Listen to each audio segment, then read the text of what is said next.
Ladies and gentlemen, kicking off the first stop on his world tour, our new president and prophet, Russell M. Nelson!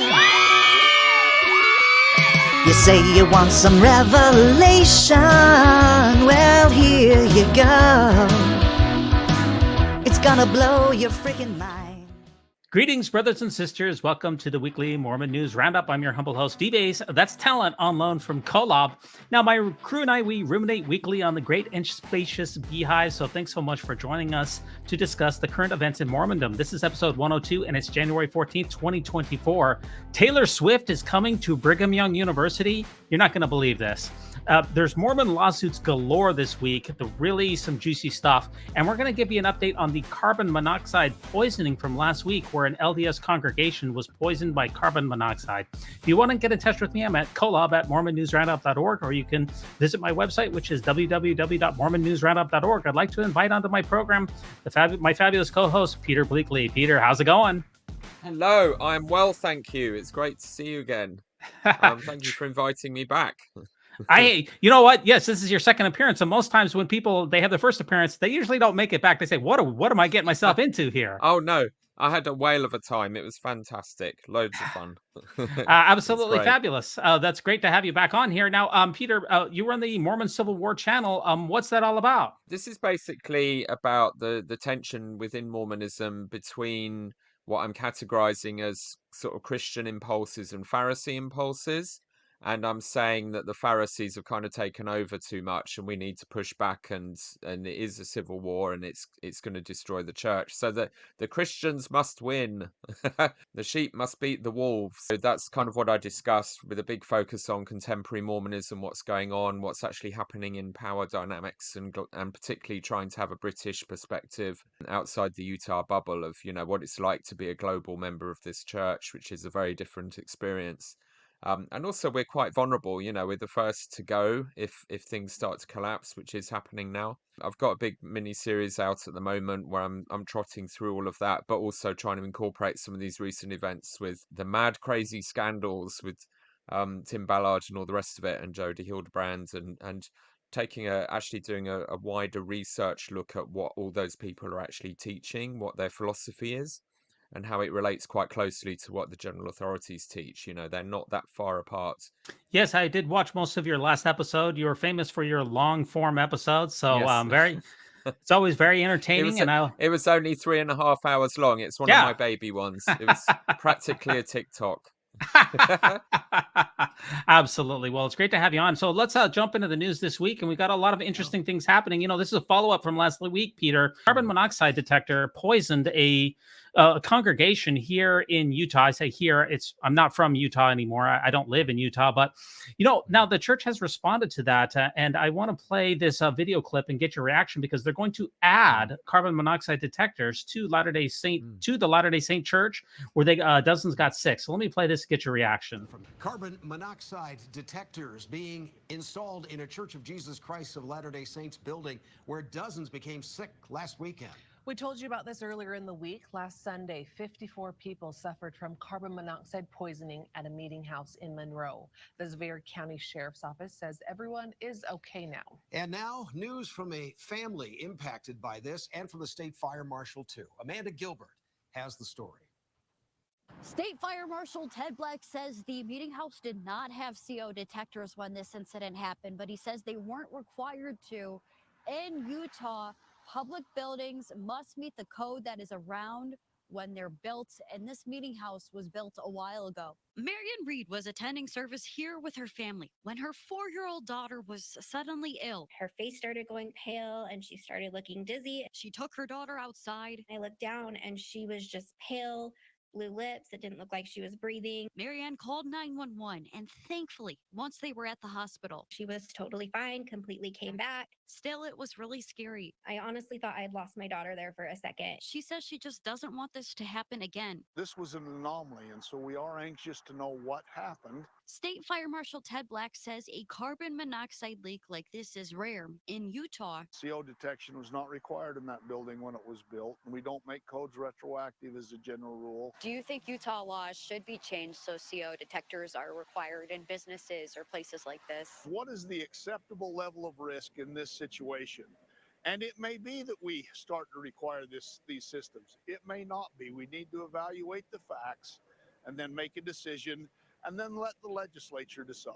A facility like this, they're large, the system would be expensive, and you're in an environment where people are in there 2 hours a week. The state fire marshal says that the exact cause of this leak is still under investigation. Peter, what is the acceptable level of risk for an LDS my chapel? gosh. For a carbon monoxide detector that costs a few dollars. I mean, it's insane. Listen to these people. I don't, just putting my sort of British hat on, I'm kind of intrigued with this idea that the building regulations depend upon when the building was built, not what is safe now. What's wrong with your country again? How is that like the legal minimum? Rather than you do what's safe for human beings going to live meetings right now. And it's extraordinary, isn't it? Just, life is cheap compared to having to spend some of the hundreds of billions on a detector. I was really intrigued by your brilliant rants in your last episode where you were talking that as a landlord, you're all over this stuff. You have to be. It's just basic common sense as well as good practice. That of course you have fire alarms and carbon monoxide alarms and all of that stuff, because the consequences can be horrific. This stuff kills people, as these people nearly experienced. I don't know. It seems to be a conflation of those dysfunctions in health and safety culture in the USA, but also with this sort of "we'll only do it if we legally have to" attitude with the church. It's gobsmacking, isn't it? Yeah, I guess we'll have to check, see if the legislature, I mean, what do you have building regulations? What's going on? As they mentioned in the United States, so building regulations, once a new regulation is put in that you have to have either some kind of a different code or more requirements, all of the previous buildings, they don't have to be retrofitted in order to accommodate that. And that fire marshal, Ted Black, says, quote, if we had people update their buildings every 3 years when we pass new codes, we'd put people out of business. So they're saying, hey, we can't require people to put carbon monoxide detectors, even though he said in the clip that the carbon monoxide detectors would be really expensive. Hello, no, they're not. They're a few dollars. And he's the fire chief. Right, in America, one of the things I kind of fell in love with about small town America on my mission was to actually understand it for the first time. Because here in Europe, particularly in Britain, we're very crowded. So the gaps between towns is about, someone's lawn. So we don't have that sense of each town being like an island in a vast ocean where you have to have everything local. You have to have your employer, your police service, the people who provide the services. And if your TV repairman moves out of town, you haven't got one. And that kind of helped me to really adjust my thinking about America and how a lot of people in small town America really function. And the idea that you're voting for your sheriff and electing the local parents kind of control the school board and what the curriculum is and so on. So I'm wondering, do they vote for fire chiefs in Utah? Do you know? Because this guy needs to be voted out very, very quickly because he thinks carbon monoxide detectors are really expensive, and you probably shouldn't have to bother with them if you're all going to church in an older building, and that sort of cracks us up as well. Obviously, we're very spoilt here. I can walk 10 minutes and I'm in a building that's 1,000 years old. So we can fit these things in ancient churches from the Middle Ages. You guys can do this for something that was built 20 years ago. I mean, seriously, it's not an old building. Like I said in the last episode, the church needs to do a lot better here, and they are going to retrofit some of their buildings, and there needs to be a lot more done. If you want to hear more thoughts on that, go back to our last episode because we opined about that very significantly and in great detail. Now, this is all from legal machinations. There's another legal thing that's hitting the news here. I know this is going to be near and dear to your heart here because here in the United States, there's a mass tort and a class action which has just been filed here in my neck of the woods. I live near Washington, D.C., Peter, and its former LDS church member seeks an MDL docket for claims accusing defendants of misusing tithes. So that's kind of technical, but an MDL docket means that they want to roll their particular lawsuit or lawsuits into a tort, into a class action, into rolling multiple lawsuits, into suing the church for the misuse of tithing, the misrepresenting of the funds here. And this was a memorandum which was filed here in my neck of the woods, where plaintiff Joel Long said that he paid tithes, or a percentage of his annual earnings, to the Church of Jesus Christ of Latter-day Saints, with the impression that it would be used only for charitable or religious purposes. And the lawsuit says no, it was used for building malls and investments into the stock market. And now they're trying to pool together the class actions. This is all standing on the shoulders of James Huntsman, who was the first one who really started this ball rolling. And I know that you've been following these type of tithing things very carefully, Peter. I'm so excited about this because they haven't got a leg to stand on. They're reading a lot of the analysis that's gone on around James Huntsman's case. It's mostly focused on the fact that President Hinckley got up in conference twice and promised that tithing money would not be used for the City Creek Mall or to underwrite it, which both turned out to be a lie. And that seems to be the basis upon which it got sort of reintroduced to the courts or given a second wind. But I'm tearing my hair out here. As I said last time I was on, I'm just so frustrated. That's trivial. All of us, all of our lives, even now in the Liahona, are being told over and over again that tithing is for the church. Tithing is being used to build the church, to do the missionary work, to help the poor or whatever, although actually it's fast offerings for that extra. It's nothing to do with the mall. It's like literally everything they said over and over again, telling us what we're giving the money for. In a context before the revelations about Ensign Peak that the church is poor. We were told the church is poor. President Monson said the church was poor. They all stood up in General Conference and said, in effect, the only wealth we have is our church buildings that we meet in and the money that comes in each year, and it kind of all goes out immediately to keep the work going. And on that basis, loads of us made huge sacrifices. We chose to pay gross tithing rather than net. We constantly said no to ourselves, our children, our personal needs, because we believed that the money we gave from our poverty often made the difference, that the church really needed it for this work to go forth, and it was worth making those sacrifices for. All of which has been a crock for at least 23 years now. I did a little check. I mean, when they had the big push in Liahona for the new tithing declaration system, there are at least 2 lists in the Liahona of what the money is spent on, and it doesn't mention hoarding hundreds of billions of dollars, the size of the gross national product of most of the countries of the earth, like nation states, in Wall Street, and buying half of Florida. And what we're seeing now, all these buildings, they keep buying industrial complexes. They've done it here in London. They've bought a huge expensive office block for 103 million. And it's just, yeah, there it is. Well, hey, 74 million pounds. Well, and as I've said, when up the road, Welling Ward has finally, since 1842, been homeless, but they finally decided to buy an old working men's club with 4 parking spaces to convert into their chapel. Half an hour drive away from that. Ultimately, they've committed such an egregious charity fraud on so many people. They're doomed. At some point, this is going to stick. And when it does, the floodgates will open. Because they have no leg to stand on, and hiding behind this little fig leaf of arguing in courts around what President Hinckley said about City Creek is a tiny drop in the ocean of the lies we were told, and how all of their media, their publicity, everything, the church magazines have constantly pumped the message that every penny of this is needed for the running of the church live, Yeah, contrast that with Bednar saying to the press club in Washington, where this case is happening, that the church doesn't need your money, and hasn't for a long time. And it's 100 billion that they've got sitting there, which they can run the whole church off the interest of that forever now. I get as livid as you do about this stuff. And also remember, there are different legal systems around the world. Whatever, if America tends to be soft on religions when it comes to tax, as we've discussed before, that isn't necessarily the case in other countries. So I think the church must know that its end is nigh financially when people really sink their teeth into all this.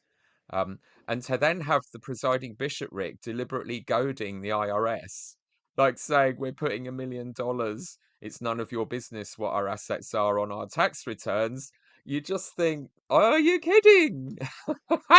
You're like, come and get us. When IRS has been holding back, they don't seem to be doing much in response to the whistleblower, but these guys are like goading them in national television. It's hilarious. They're going to get roasted eventually. Yeah, I mean, you're talking about Bishop Budge, who specifically misrepresented the church's assets on the 990 forms, and he said specifically that it was none of the government's business what the church was managing, and that they didn't feel like they needed to be honest when they filled out that block. Yeah, we're definitely going to be watching these lawsuits. There's going to be a lot more of these class actions. I've seen at least several of these class actions in the United States, here in Washington, D.C., on the West Coast in Washington. There's a lot of these that are percolating because people are seeing that James Huntsman has started to see a crack in the door of the tithing. And once, like you said, the floodgate could be opened. If James Huntsman wins, you will see more stuff. And that's all the time that we have on that. But this isn't the only legal thing that the church is in. All of these articles that we have so far, they're all legal. Here's another one here, Peter, that is in Cody, Wyoming. You know, the church was trying to push through in that small town in Cody a giant temple of greater than 100 feet. And they're trying to keep it illuminated, and they're trying to put it in a residential community. And it has not been well received in Cody, Wyoming. It's been the subject of 4 lawsuits already. And just this week here, the judge has rejected emails as evidence of bias in the Cody LDS Temple lawsuit. So it's the Cody Neighborhood Group, which is appealing a judge's rejection of a trove of nearly 4,000 emails. So these emails were supposed to be used to show that the local people who were involved with this, that there was bias, that there were members of the church who were specifically trying to get this temple over the finish line in unethical ways. And unfortunately for a lot of the people in Cody, Wyoming, that's been thrown out. But I just want to read this one last portion of this to you and then get your thoughts on this. This is in a December filing. Johnson County Judge John R. Perry ruled that allowing the emails and texts as evidence would be wrong because it would allow the court to rule on information not available to the city prior to the Planning and Zoning Board making its decision to approve the temple in August. So this has been a minor setback to the people in Cody, but this temple is still the center of a huge amount of controversy. Let me get this right. The emails prove there was a conspiracy to swing a political decision, but they're not allowed to reference those emails now because the people being deceived by the conspiracy didn't know about the emails conspiring against them. At the time. How is that in any way rational? I love America. You keep us honestly, when we're feeling crap about ourselves, we just look across the pond and we're like, we used to do this to Italy, and we're like, oh, thank goodness we're not them. Like, we could be really messed up. We're just messed up, like, on a really fundamental level. But those people, that's a clown show. To repeat, they've literally said that we can't refer to the secret conspiracy against you because it was held secret from you. Absolutely nuts. There's a secret conspiracy where church members emailed each other to plot against a political decision or to swing it their way, but that can't be admitted into any kind of investigation into this apparent corruption because the people being deceived behind their back didn't know that they were being deceived behind their back at the time. That's right. That's exactly how I read it. I mean, I try to love America and its legal, well, I don't love its legal system much, but, you're our child. You're meant to be improving on the parental unit. Come on, people. And you have these legal shenanigans where obvious common sense justice things don't get to happen. And the whole basis of common law, which you inherited from us, is meant to be that common sense basic justice can occur. It just shows how much corporation, and I'm sure there's more of it here as well, but we just keep it quiet and gentlemanly about it, I guess, our corruption. But just why do you keep self-sabotaging the land of the free? It sounds like you're all trapped in a prison run by corporations, and whoever has the most money and the lawyers wins. Everything we learned about our law system we got from you, so I guess the apple hasn't fallen far from the tree. No. This nonsense is your own madness. This wouldn't fly here. You can't investigate a crime, but say you can't look at anything that the secret people doing criminal stuff in secret did because it was secret. That doesn't make sense. I'm definitely not a legal scholar, so I can't tell you for sure. But Yeah. there's still a big icy reception here. A lot of people do not want to have this temple. It's associated with 4 lawsuits. This is yet another case where the church is being sued. Just all of these things that we talked about so far are all from this week. What happened to the Mormons being the nice people? The harmless ones, the people who don't think like this, who just turn up and do good mum and apple pie, or shucks, we'll mow your lawn, we'll help you out. We're good citizens, we're kind people. Yet they're just behaving like a rapacious corporation that is ruthless, and its own winning everything is all that matters, while it loses its members because of this kind of nonsense. And it's certainly not going to get many converts in Cody, where they got their temple. I mean, the whole point of temples is if you build it, they will come. Put a temple in an area and there'll be massive growth. Well, the temple itself has become a complete turn-off for people to want to join this church because they're seeing what it's really like, or how its leaders behave. There's no common sense in that PR strategy, is there?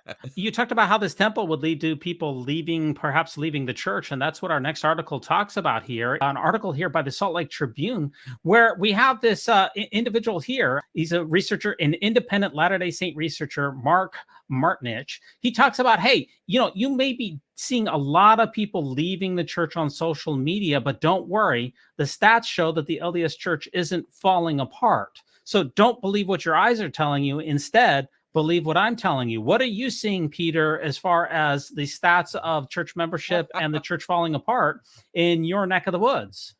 I'm trying to understand what this is about. I did start listening to the Mormonland podcast episode because I'm a big fan of Mormonland. It was, frankly, really boring, and they got bogged down talking about the new thresholds for forming stakes or something like that. So they hadn't really got to the point of that headline. But it's complete nonsense, isn't it?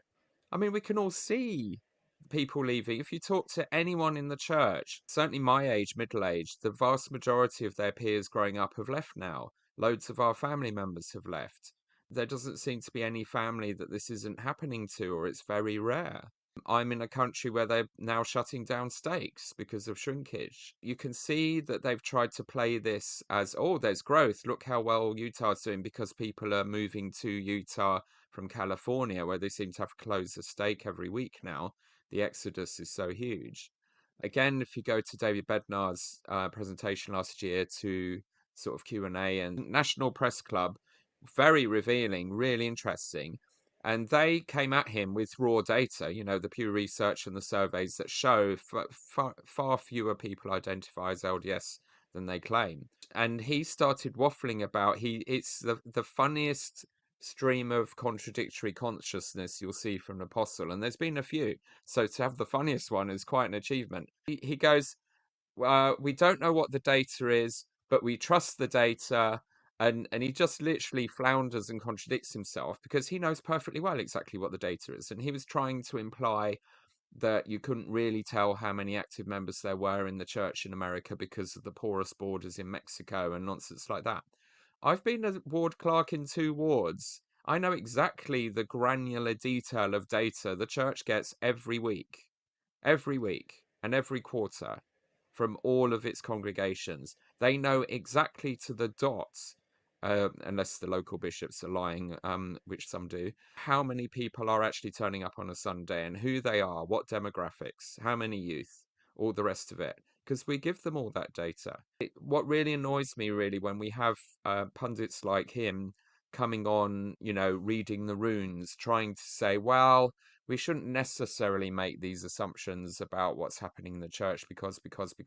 But no one says, but the church already knows all this. They're just hiding it from you.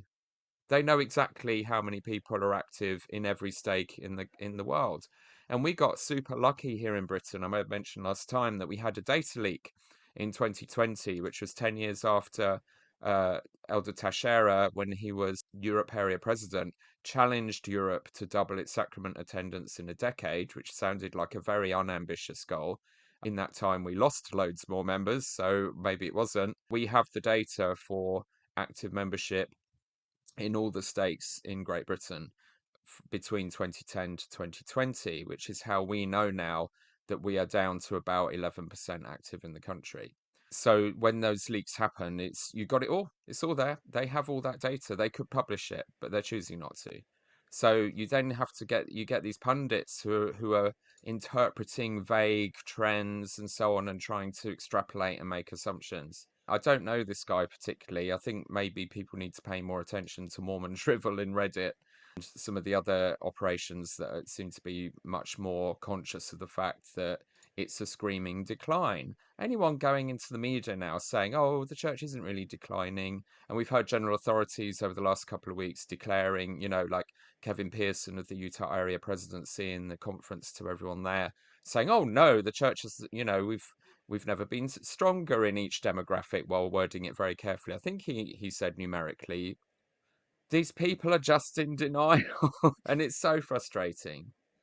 From any point of view, critics of the church, but also those who actually want the church to still be here in 20 years, which is what I'm about. I'd like it to be here. It will only be here, though, if it changes significantly to deserve to be here.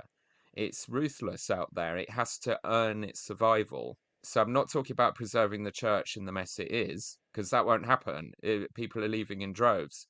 It will have to change. It will have to become significantly better to turn around this accelerating decline. And these people are just going to look like twits when eventually someone leaks all the real data. And again, I think you made that point in your last episode, that at some point, an insider will leak the national data for the USA.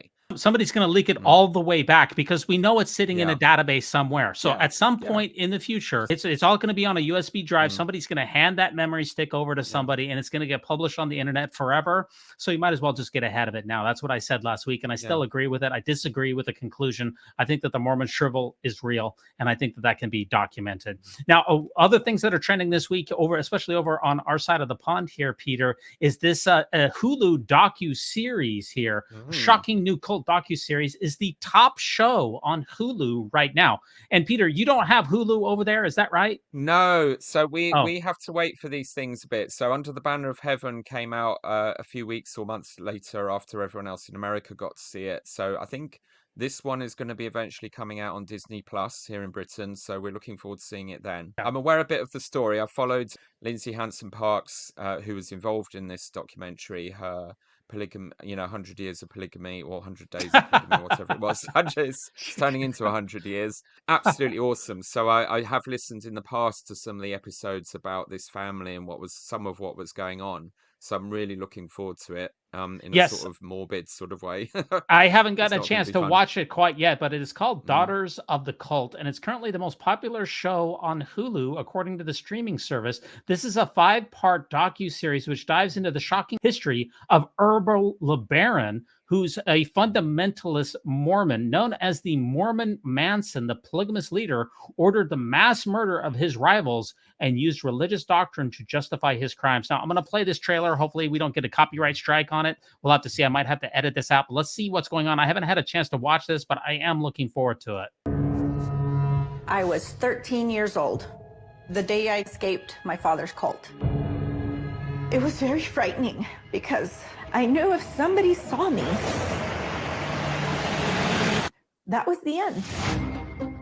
I was fully convinced that we were God's chosen people. Our father was the leader of a Mormon religious cult. Our dad had 13 wives. He was more revered than Jesus. We were taught to conceal the polygamous lifestyle that we lived. It was creepy old men with very young, underage girls. He's rubbing my leg. I'm 9, and he's already starting to groom me to become his wife. He raised us to be like him. He raised us all with a gun in our hands. He used us and groomed us to kill for him. When you were sent to do an assassination, you had to smile so they were off guard. Our family was killing people. I don't think anybody really suspected what was about to happen. It's going to be a bloodbath. His polygamist fanatic cult are suspects in a string of slayings. He was tagged the Mormon Manson. It was a massive manhunt. Suddenly, men burst into the house with guns. It was horrifying. That's how cults work. They work by fear. This is where things get really bizarre. As if the story doesn't have enough wild twists and turns. My worst nightmares I know are coming true. It was devastating. People that didn't do what they were told were killed. The fear factor just went through the roof. Really good people were led to do terrible things. These are assassinations. This is going to be some series. Boy, this trailer is really something. And you know, Peter, when it comes to what trends in Mormonism, it's not Meet the Mormons. It's not the church-produced videos. It's this type of stuff that really goes viral. I mean, it's been mad. You know, I kind of joked at the beginning of my last episode that, you know, up to this point, talking about Mormonism in the 21st century has been about getting outraged about something said in a general conference or that's been discovered in a document from 100 years ago. Now it's like tabloid headline horror, kidnap, murder, abuse, financial fraud on epic scale. And of course, you know, the Mormon fundamentalists have been giving lots of filler stories. And I kind of commented, like, it feels like everyone, you know, really enjoyed the Netflix documentaries, you know, Keep Sweet and Obey and the other company doing Under the Banner of Heaven and everything. So they're like, oh, let's give them more stuff to make documentaries about just this year. With the Hildebrands, with all the with Tom Ballard, all of them, the whole shebang. There's so much material there for gripping real life stuff. You know, truth is stranger than fiction. But still, this story kind of seems to blow the Under the Banner of Heaven stuff out of the water. You know, a guy who trained his children to go around assassinating people. I mean, that's next level, isn't it? And these stories are all sitting there in our history.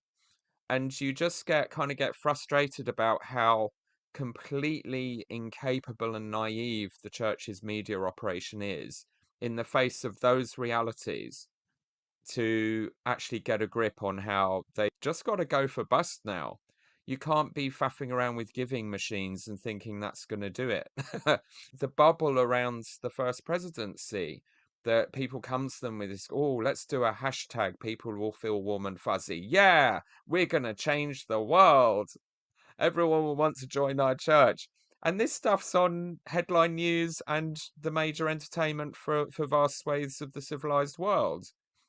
They are clueless.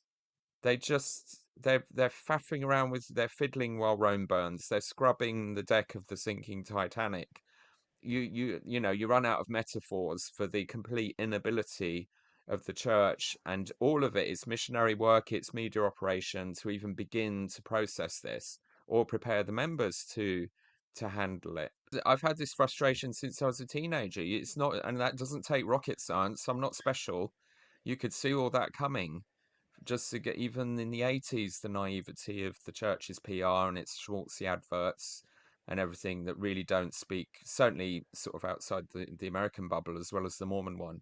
Wow. Well, I'm looking forward to that. I think it's going to be depressing, but also startling. And I hope this stuff actually shocks members into getting real. And the point that has to keep being made is this isn't just some crackpot fringe group. Obviously, these people are extremists, but what we really need to look at is why so many mainstream members are slipping into those kinds of behaviors, torturing their children and making a podcast out of it, making, you know, the 8 Passengers stuff, of how brutal they were to their children, and the ideas behind that are actually coming straight from General Conference and from Mormon culture that the leadership have allowed to fester for so long. Because they were perhaps distracted by chasing after the truth tellers and the liberals and the academics and all these people they've made the boogie bears. And it's actually these people, they're base conservative, not very educated, sort of reactionary members who normally they're quite happy with because they'll get up and declare on you know, pure testimony and certainty about the truth and how the prophet's amazing until they turn on the prophet. Those people get left alone. They don't get challenged, and they're now paying a really heavy price for not challenging that kind of apocalyptic end time prepper, brutal parenting, God in the council room, in the therapy room sort of oversimplification of life, which is much more complicated and needs careful, nuanced approaches. If this stuff doesn't kind of kick the church into some reality checks, nothing is going to really. But it's kicking a lot of members into reality checks, and they're leaving because they watch that, but then they think, actually, I'm already in a system in the mainstream LDS church where some of our people would do that. If the prophet told them to go and shoot people, they'd do it. And they've got the guns already. That's an alarming realization to have. And there isn't anything like enough coming from the leadership to counter that narrative. And just in the lessons where it's like, oh, Abraham was great because he was willing to execute his own son because he heard voices in his head from God telling him to do that, and Nephi to Laban, and all the examples that we offer up as examples of faithfulness. But they always involve God told you to break all the usual rules and kill someone. In that clip, we saw a father conditioning his children to be assassins. And it may sound extreme, but think it through. If you're being told over and over again from infanthood, literally infanthood, that these are examples of true faithfulness, that you break all the normal social rules or restraints on your behavior to do brutal things to other people, and the whole of the Old Testament is an example of that. Let's go and do genocide repeatedly because God told us to, so it's okay. He's condemned those people. They deserve what's coming to them. I think when you step back from Mormonism or start to look through a more nuanced or careful lens, you start to realize how extreme and horrific the messages we normalize in our lesson materials, in what we teach in primary and seminary and so on, and in adult gospel doctrine. These are the consequences. Even if most people won't do these things, some people will. And as a duty of care, you need to consider that before you unleash such ideas and normalize them in a large community of people. And I think this has been a really fascinating year, and it's going to keep going on, for the church to kind of have an opportunity, should it choose to realize that and learn from it and make some severe course corrections, which they probably won't, of course. But we're all talking about it. We're trying, wake up. Hello. Yeah, Peter, there are some people who are willing to stand up and try to shine a light on some of the harmful practices that we've seen here. And one of those that really comes to mind here is Adam Steed. And he has just recently been voted in as the, the Brody Awards there. He's the 2023 X-Mormon of the Year. He won for exposing the horribly unethical therapist, Jody Hildebrandt. And Adam was one of the first whistleblowers who worked tirelessly to get LDS bishops to stop referring people to Hildebrandt, who was ultimately arrested for child abuse and a number of other crimes. Lynn Packer also was in the running for this for shining a light on unethical practices. But there are some people out there, mostly outside of the church, who are willing to try to stand up and point out things that are not right. And Adam Steed and Lynn Packer are a couple of those people who are trying to shine a light on harmful practices. Well, they're so brave. If you've got to see the Adam Steed interview on Mormon Stories. And also, I thought perhaps even more powerful in lots of ways was Jody Hildebrandt's niece, who was basically handed over to Jody to raise by her parents. And extraordinary, ridiculous things happened to her. And I was rooting for 21st Century Saints, who are also in that list, who pioneered the creating an environment in which we ended up having police background checks as required now for everyone working with young people in the UK. And that's all going really well. The stake safeguarding specialists have been called. They're being trained up. They're starting to roll out what we call the DBS check program, which is Disclosure and Barring Service, which is the national program for checking if people have convictions involving harm to children or abuse and things like that before you employ them or put them in positions of authority. So they were very worthy to be on that list as well. There's so many people speaking so many different areas of the church's dysfunctions and campaigning for better. And that was a great example of how it works. It does eventually work. Truth prevails. It really does. Common sense eventually dawns on most people. And for me, the challenge is, how do we persuade them to stay and fight rather than just leave? And at the moment, they mostly leave. Very few people who kind of have that epiphany about the state of things stay and fight. And that's kind of what I'm campaigning for in my podcast at the moment, and what it's always been about, really. Is there a way? Can it work? Can we use the church's own democratic systems to remove these leaders and replace them with better people? And constitutionally, absolutely we can. It's all in Doctrine and Covenants 107. It's all there, always has been. It's in our scriptures. We have a written constitution in the church. We have separation of powers. A stake high council has equal authority to the first presidency. Any bishop can convene 12 high priests and put the president of the church on trial if they've done things to make them unworthy of their calling, which arguably they absolutely have in quite a few areas. So it's about, I think all liberation movements involve an education process first, like Black consciousness with Steve Biko in South Africa and equivalents in the civil rights struggle, feminist awareness, all of these movements to address an injustice or make a system less harmful. You start by having to inform people, to get them to think things through, to realize they're more powerful than they realize. And then people power kicks in and democracy, and it eventually makes significant changes. So we've got lots of examples of that all around us in recent history, and we can do that in this church.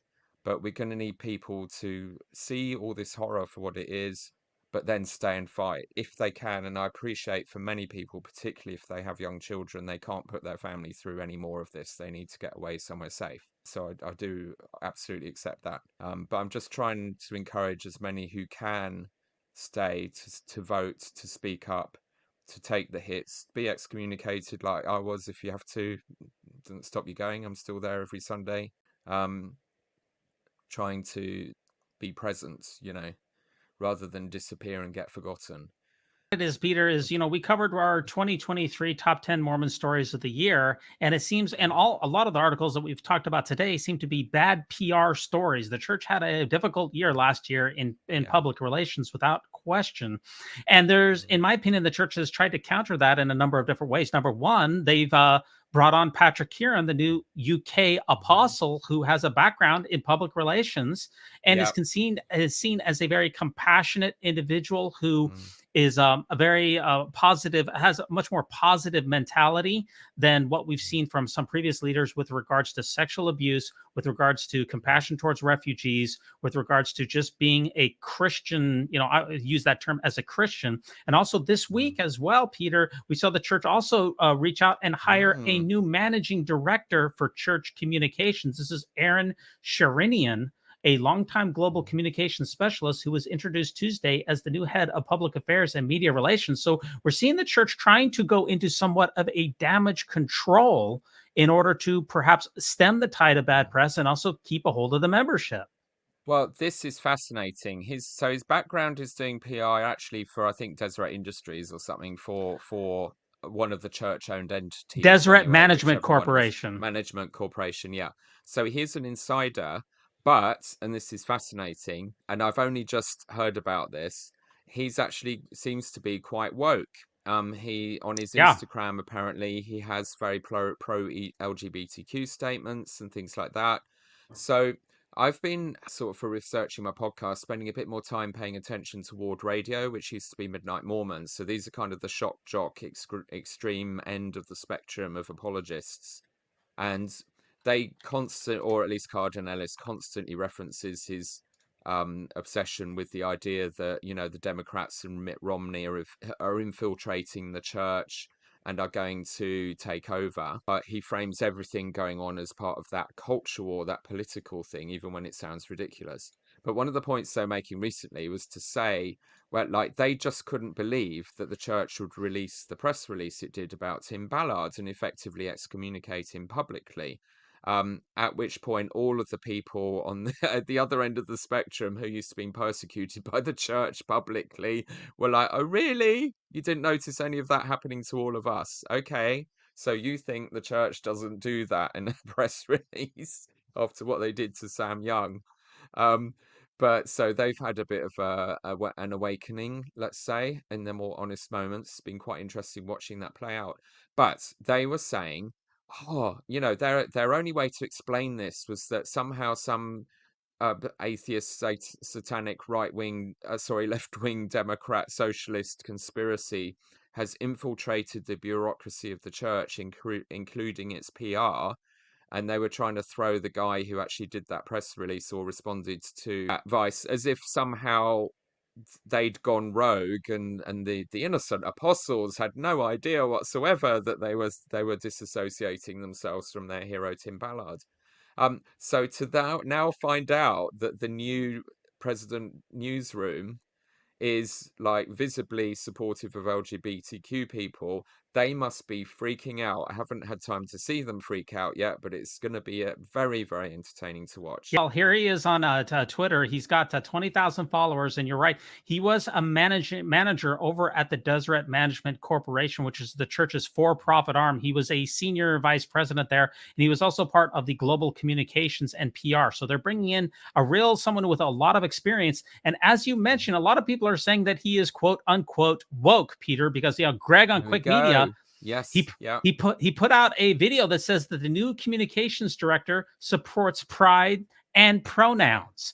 So if you look in his bio, it's got his pronouns in there. And that's for a lot of right-wing members, that's completely unacceptable. We shouldn't be talking about pronouns. And what I find remarkable about that is if you look in the church's handbook of instruction, it says that pronouns are perfectly fine. You can call anyone by any pronoun that they want. So even according to the church, it's just fine to call people by their pronouns. And these folks are taking big issue with the new media director saying that, he's gone to pride rallies. Oh my gosh, can you believe this? He's actually gone out. The world. Right. He's actually gone out and said that we shouldn't harm members of the LGBT community, that we should affirm people, and that we should support people and reach out to people. And for them, like Greg and Cardin Ellis, and by the way, I've had both of them on the Mormon News Roundup, by the way, Peter. I've had both of them on this program. Yeah, I need to find those episodes. They drive me nuts. Everyone I know, all my friends here in Britain even, who say, and they all say the same thing. It's like they've got a script.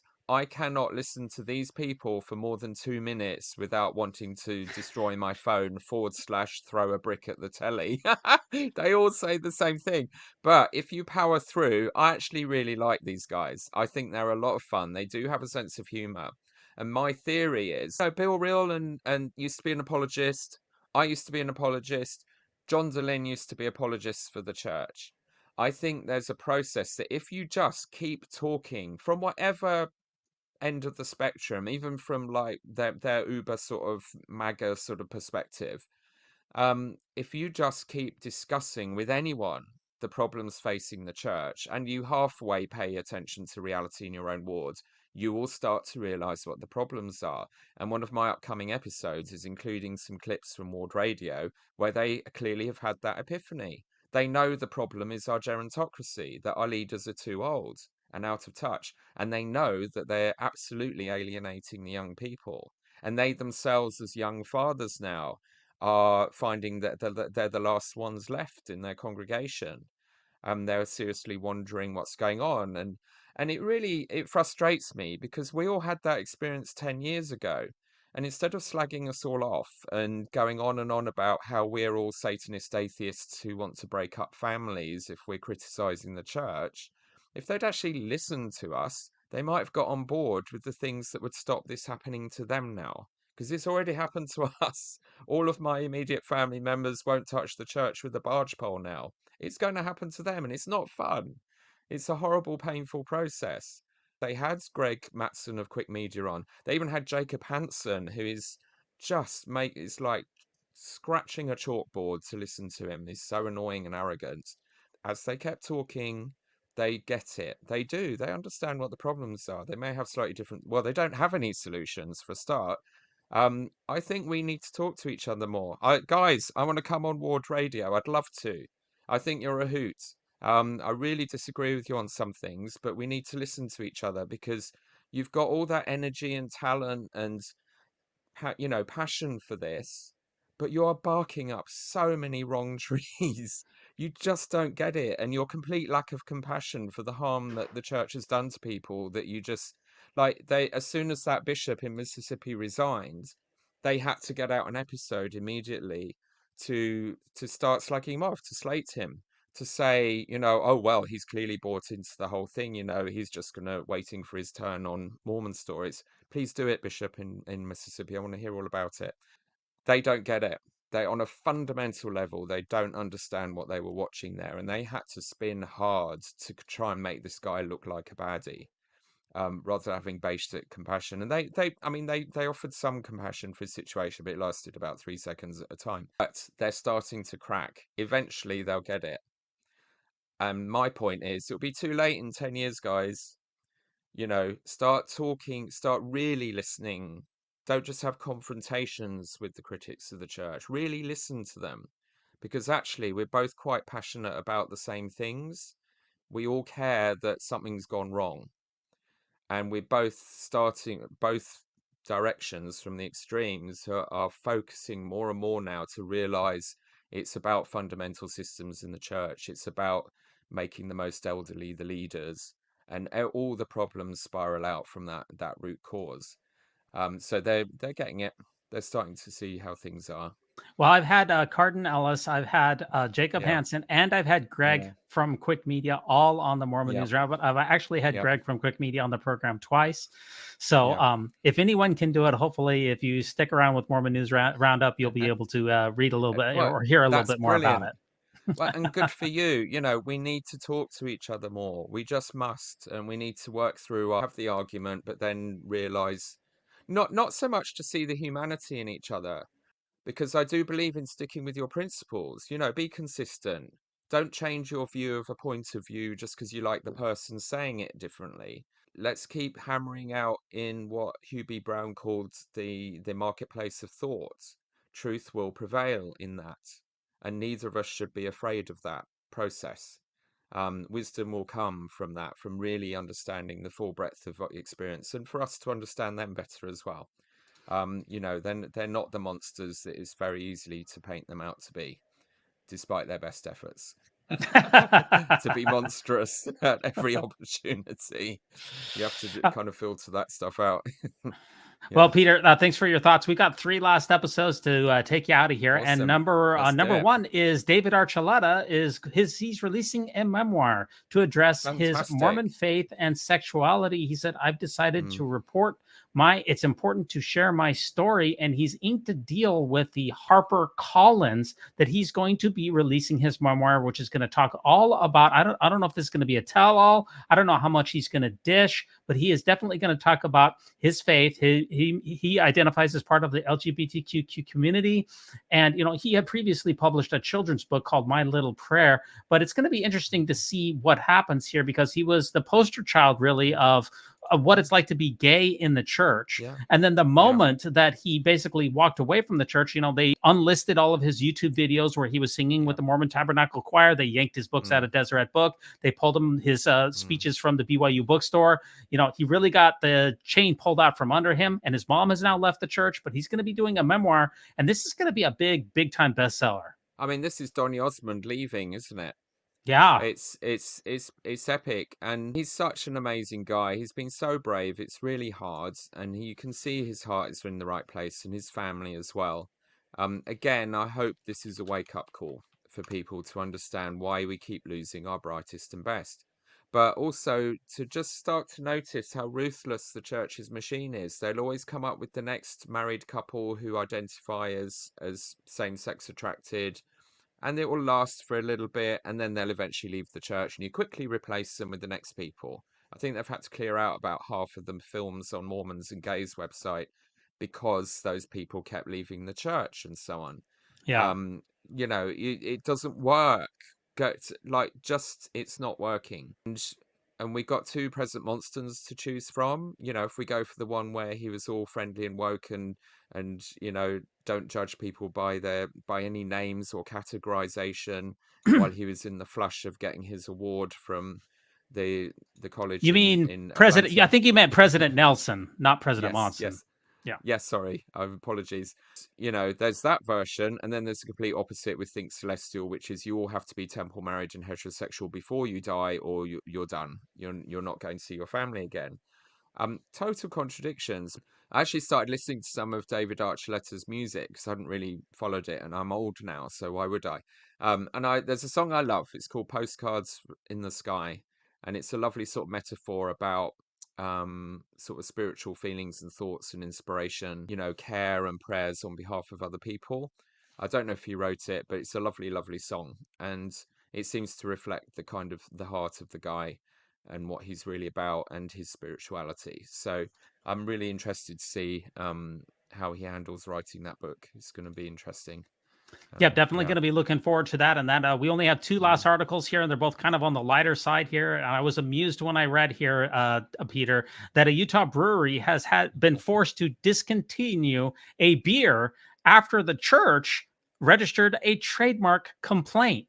What do you suppose the name of this beer might have been? And that's what I'm going to bring to you. The name of the beer was the Deseret IPA. And Deseret, the Church of Jesus Christ of Latter-day Saints owns the copyright to the word Deseret and also the word Mormon. And if you produce any products that are not in conformity with church teachings, then the church will come. They will send you a cease and desist letter. And then if you continue to sell that product, they will sue you off the face of the earth. So this particular brewery, or as you would say, a pub, no longer serves Deseret brew. If you're selling a product that's completely against church values, they will spend a fortune of tithing money to build you a mall to sell it to people in on a Sunday. That's what they actually do. And it's like, was it Bad Mormon or something? That woman that they sued who couldn't publish her book because she used the word Mormon, even though years ago, President Nelson has publicly disavowed the term Mormon as anything to do with our church. But they then sued someone for using the term Mormon as if they own it when it's a wide movement of history. How can you trademark Deseret? I know it's like a Mormon history thing, but that's a part of American history. That's like saying you can't use the term Arizona or something in your product. Well, Deseret is a historical entity. It's not your trademark. Well, whoever trademarks the term first is the one who gets it. And I believe the church trademarked the word Mormon. I want to say it was a long time ago. So they're the first one who's got that. They're the first one who trademarked Deseret. You know, whoever gets the trademark first, they get to have the rights on it until it goes into the public domain. So again, the ineptitude of the PR. They've just created fantastic free PR for this beer I'd never heard of. I don't drink beer. I'm still living half the word of wisdom like all the other Mormons while eating meat and fruit out of season. They'll get loads more customers for this beer now. They're just looking like idiots. They're not going to be able to sell the beer anymore, but the brewery will still be around. That's for sure. I don't know. I mean, we had a Brit. I thought Mike Otterson was great as President Newsroom. He had to navigate some crazy stuff. And if you watch that interview he did after the November policy was first announced with Christopherson, it suddenly cuts off at the end. And while you're watching, it's the most uncomfortable interview ever because they're both dancing around something they both know is completely indefensibly terrible. And you see the light. You know, we talk about the radiance of the Mormons, the light in their eyes. We see the light in Mike Otterson's eyes turn a steely grey. I mean, my gosh, these people just don't know how to do PR. I remember the process. My mum in the 80s was a regional public affairs person for the church, massively frustrated that at the time, even in local newspapers in Britain, you had to have any press release vetted by Salt Lake, you know, before they let it all go with, I'm a Mormon, we'll trust the members to talk online and represent the church, which was much more sensible approach. But they were so excited that they were playing the PR game. Oh, we're doing these adverts now. We've got Bonneville Media. We're going to do these videos, some of which you've reviewed or are reviewing, you know, for the missionaries to use and things like that. But they don't actually get it. And we've seen that so often when the church PR has come over here to Britain. I'm off tomorrow to see in London Book of Mormon musical, still a raging success for the third time. There's this big media push with I'm a Mormon around the time in response to that. And so we had teams from Salt Lake come to Britain, film loads of these I'm a Mormon adverts with interesting people, interview lots of us to see if we were the kind of person they could use in their PR. But it was all handled incompetently, and we were meant to get all these pass-along cards and Books of Mormon to give to people, but no one actually organised the delivery in time, and it was a damp squib in the end. And it was just yet another example of how you've got these PR chancers convincing the brethren that they've got, competence and the next big campaign that's going to make a huge difference. But they run it badly. They don't maintain any kind of program. It usually ends up looking ridiculous and embarrassing.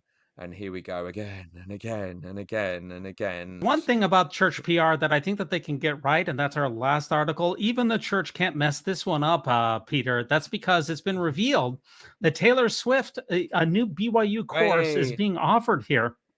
It's going to be taught by a quote-unquote Swiftie philosophy professor. And here's a picture of his actual office where he has a full-size cutout of Taylor Swift, a cardboard cutout in the front of the bookshelf of Professor Ryan Davis's office. He's a passionate Swift fan, and he's going to be looking for the philosophical implications of her profound lyrics. Peter, is this the type of course that we need at Brigham Young University? Well, it can't be more nonsense than half of the rest of what they teach. So, there's a very low bar here. And we've had headline grabbers like this here. I think it was in the 90s. Some university in Britain was offering courses in Madonna, Madonnaology, sort of the same thing. But I've actually taught philosophy at my school for several years. About half my timetable was philosophy and politics, as well as my main thing of teaching art. And that is a brilliant way in, because you can start at any point and use it as a way to look at society, about philosophy, to introduce philosophical concepts. So I'm sure it's not just about following Taylor Swift's Instagram account. It's going to be substantial. and so this is genius. It's brilliant. Don't just be fooled by the headline. This is a brilliant idea to engage people with philosophy and culture. Said Professor Davis is standing next to his Taylor Swift cutout in his office. He's a self-proclaimed Swiftie. He goes on. He's been on a number of the different tours here. But I haven't taught a lot of philosophy. Let me just ask you one last thing, Peter. Is there a lot of deep philosophy in Taylor Swift's lyrics? I can't say I know that for personal sure. I've not actually paid any attention to them whatsoever. But you can work with anything as a starting point. Just need a bit of creativity and imagination. All right, very well. And that kind of got me thinking, Peter, I was thinking, if you're going to take a course at BYU, which I taught at BYU for a very long time, maybe we could have a couple of different good courses at BYU. And I thought, what kind of courses would I like to see at BYU? And that brings me to the Mormon News Roundup poll of the week for January 14th, 2024. And if you come on over to YouTube on Sunday nights at 9:30 p.m. Eastern Standard Time, you can take our poll. And what is the poll of the week this time, Peter? Top 10 courses we want to see taught at BYU. Love it. Let's go. This is one of your best ever, I have to say. Okay, we'll see about that. How about number one? Forgery detection 101. Does your spirit of discernment know you're standing next to a bomber who's selling you stuff he made in his sitting room? Yeah, it seems like if BYU would offer a course in forgery detection, it seems like that the church wouldn't get suckered into so many bad purchases. I agree. Absolutely. They need to prioritize that. Yeah, a good course would be a very, very solid for this. Or how about number two? What to do if you're the last active member in your family or ward. This is real. This is like... I'm in my immediate family. I'm there. And my plan is to be one of the last active members, so I inherit the billions. I'll become an apostle, so there'll only be 12 members left, and I get to retire in luxury. It's all going to happen fast. I've staged it. I'll probably be about 70 when that happens, and that's just in time to do a few world tours anyway. Yep. This is the future for the last tranche of remaining active members. They need to get used to this, and how are they going to do it? That's why I This is said, already a happening. BYU course that covers that would be very timely at this time. That's why it's in It there. Or how would. about number Yep. number 3? Real church history that hasn't been sanitized by correlation. They have an entire department, dream. Peter, of church history. And the most amazing thing about the Department of Church History at Brigham Young University is that it only teaches like half of what is actual church history. The rest, because it hasn't been correlated. Yep, there you go. The C word. Ugh. How to delude yourself into believing that you're an LGBTQ ally while taking a full-time paycheck from the church. Controversial. Yeah, You're pushing it a bit there. I am pushing it a little bit there, and I can speak to this point because I taught at BYU for so long. If you're taking a full-time paycheck from the Church of Jesus Christ of Latter-day Saints, don't delude yourself into thinking you're an LGBTQ ally. Yeah. Unless with one caveat, unless you found a bishop that lets you have a temple recommend without paying tithing. Because if you pay tithing to the Church of Jesus Christ of Latter-day Saints, part of that tithing goes to denying LGBTQ persons of their rights through amicus briefs, through legal processes, and other things. So if you pay any tithing to this church, knowing that it is going to be used to deprive people of their rights, you're not an ally. So don't pretend if you're a BYU professor that you're an ally, because if you pay any tithing, you're not.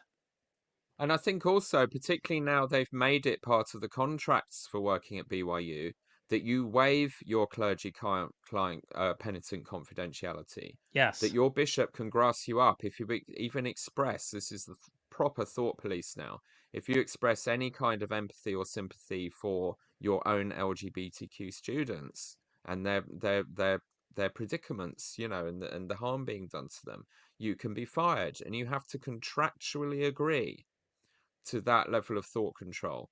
So I think that certainly kind of amplifies the point that you're making now. You can't remain neutral in that kind of a scenario. It's not their choice, but they are facilitating a system. And there comes a point where we have to decide, do we continue to be the people running this machine of oppression, or are you going to, challenge it, throw a spanner in its works, speak up? Insist that the machine changes, because the members of the church, they just want to be Christians. Some of them want to be Pharisees and they love it, but most of them want to be Christians, and they're trying to do that and keep their heads down. They just want to go out and do home teaching and love people, but ultimately you're part of the same machine. And what you then deliver in your worthiness interviews, in your lessons, is determined by these people who also do all this nonsense and lie to you. Do you scream at the people about to be baptized? These people have lied to you about quite a few things. I've heard them lying to you. They've told you several things just today at church that are not true, and they're going to be after your money, and it's not necessarily going to end well. Or do you station them? And that's the ethical dilemma I have to sit with every Sunday. That would be fine if the church was just trundling along and mostly doing no harm, but it's not. It's collapsing fast. The whole edifice is falling apart. The membership are evacuating. All the people you are spending all this time trying to give a Mormon education to at Brigham Young University, most of them are going to leave, like really soon, sometimes before Christmas. Therefore, what's it for? What is the point? What are you doing it all for? And and we all have to ask, every bishop has to ask this, every Relief Society president, every youth leader, what are we actually doing this for? What's the end game here? Is it worth it when it's clearly failing and it's all been pointless? When all these congregations we devoted ourselves for generations to building up are now evaporating in front of our eyes, and our own heritage and our family is gone. We have a right to be able to raise children and grandchildren as happy Latter-day Saints in a healthy environment. And these general authorities and their systems that then perpetuate more of the same through the generations have absolutely sabotaged that from happening. Absolutely. How about number 5 here, Peter? The satanic evils of beards, piercings, and sandals. Now, this cracked me up when I saw it, because I was in the National Portrait Gallery today. And I don't know if you got the picture I sent you, but there's this portrait from 1894, which was amazing. It looked quite modern, of a guy who was a campaigner more than a century ago he was a gay playwright, I think, or something, for homosexual rights, for sandals, for environmentalism, for vegetarianism, all the woke stuff. So when I saw that on your list, that just cracked me up. I'm like, yeah, that was this British guy doing all that a century ago. That's why I said we Yeah. need a course. We need a course that covers that, Peter. That's number 5. Or how about number 6? The church real estate acquisition techniques. Let's all get rich and own the world. Absolutely. They keep buying the flat stuff, though. They're, because they don't believe in global warming, they keep buying the first state in America that's going to be underwater with the rising sea. They're literally selling Missouri Zion for Florida, which will be under the ocean really soon. That's why we need a course that covers all of these advanced techniques here. We need to know exactly what is the church buying and why are they buying it. The complete rationale. But how about number 7 here? Advanced PIMO methodologies. Shall we explain the jargon? Oh, shall we see how many of these I can translate? This would be a good test. Because every so often in like X-Mormon Reddit, new people are like, what does this all mean? TBM, True Believing or True Blue Mormon. TSCC, the so-called church. PIMO, physically and mentally out. To Codge Coles, the Church of Jesus Christ of Latter-day Saints. GA, General Authority. EQP, Elders Quorum President. PEC, Priesthood Executive Committee. Right, Missionary Training Center. RM, Return Missionary. AP, Assistant to President. ZL, Zone Leader, District Leader. Book of Mormon. Church Education System. Choose the Right. Brigham Young University. Well, I'm not sure if I know all of them, but that's what this entire course would be about, Peter, is that we need a course to break down all the acronyms and teach us how to be an advanced PIMO, physically in, mentally out. That's what we need at BYU. Or how about number 8, which is, I believe, is our last Mormon nepotism. How can you cash in? Absolutely. Yeah. This is the most effective way to money and power in the church. You have to marry in if you're not born in. So how do you do that? Marry the right people. There you go. Yeah. Hey, if we have a Swifty course, we could have one on that too. And for those of you out there in the live chat, we appreciate it. Would you please cast your vote? And Peter, would you be the first person to take our poll? What course do you want to see most taught at Brigham Young University? I would say what to do when you're the last active member in your family or ward. Yeah, I need some training on that. This is my life now. That seems very timely at this time. Yeah. So for those of you out there, thanks for taking the poll. And that does take us to our final segment, which is the Mormon News Roundup Joke of the Week. So this is another gift from the amazing cartoonist Calvin Grondel, who passed away recently. I got his Freeway to Perfection book on eBay or somewhere, which was published a while ago.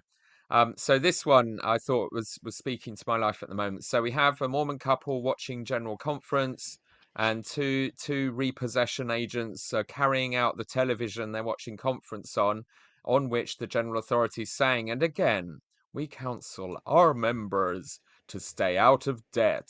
And I was just, and if you go even now to the church's sort of bullet points of finances, what does the church tell you to do about money? Number 1, pay your tithing. So you lose 10% of your income. Pay a generous fast offering. The Spirit will inspire you to pay more, than you can afford. So that's more than 10% of your income gone immediately. Then it says, make sure that you're meeting all your financial obligations, or make sure that you are debt-free, and then make sure that you are living within your means and self-sufficient, and make sure that you're also saving money. Are you doing all of these things? And it's just like, you can't. This whole system is about impoverishing people. Young people saving their money blow it all on a mission. Then they've got nothing when they start young adulthood to start a family or build a house, even though everyone pays enough tithing every year to cover all of their costs. And then some. Losing 10% of your income makes a significant difference to the outcomes for your children. All these financial sociological studies. The way the world prices things, your rent, your mortgage, the cost of things in the shops is all based on very tight calculations of what the average income can afford. But if you then knock yourself off another 10%, you're an extreme disadvantage. Over time, that piles up. So that really spoke to me, that one, because this spring, after a huge effort over several years, we stopped paying tithing. And we started using that money to pay off our credit card debt, which wasn't vast, but it was persistent. You know, we were usually living in the red because we paid tithing. It took us below our ability to live on what we earned.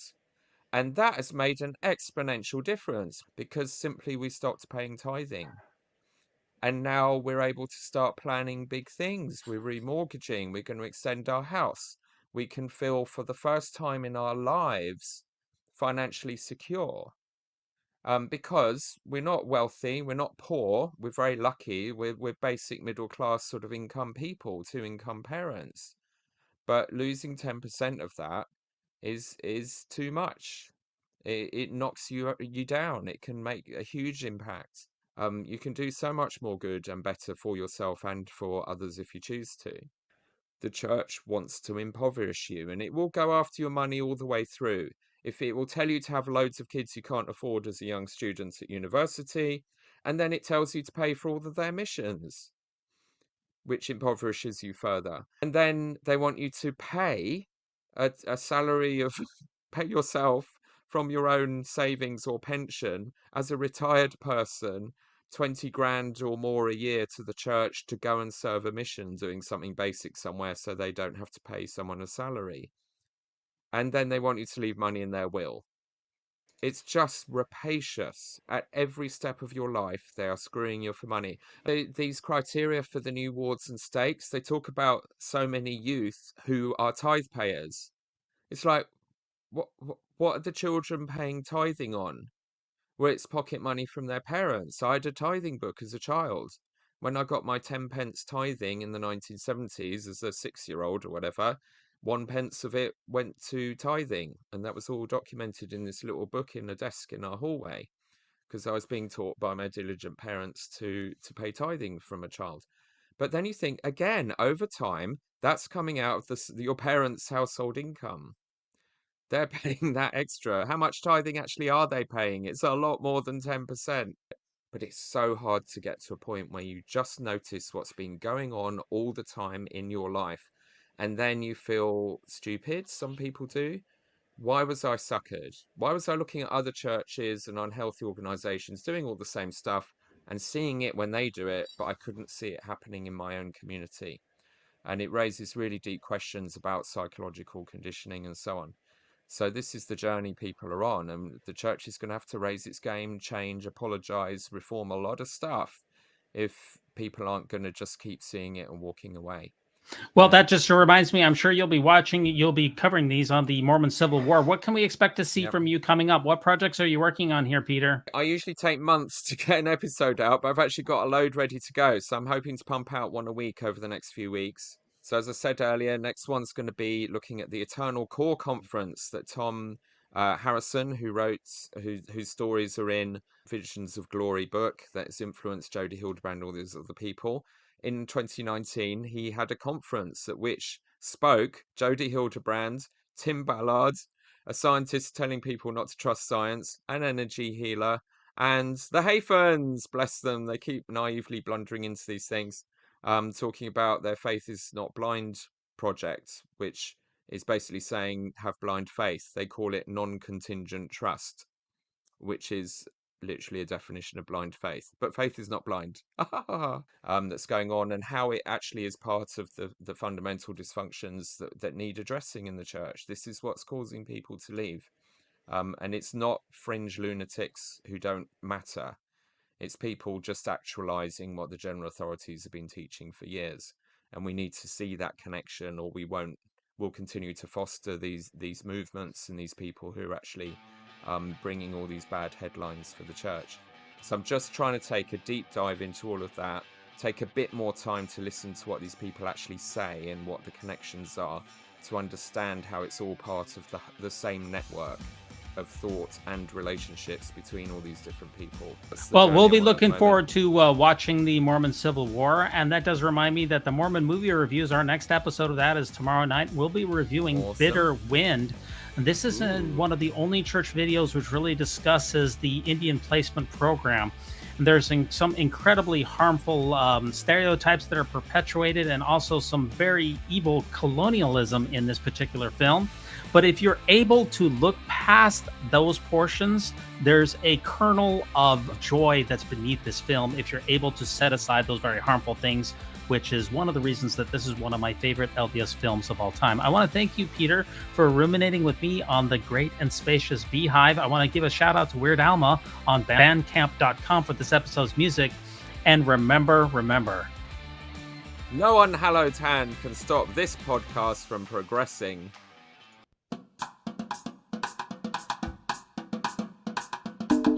When it comes to nicknames of the church, such as LDS Church, the Mormon Church, to remove the Lord's name from the Lord's church is a major victory for Satan. Satan.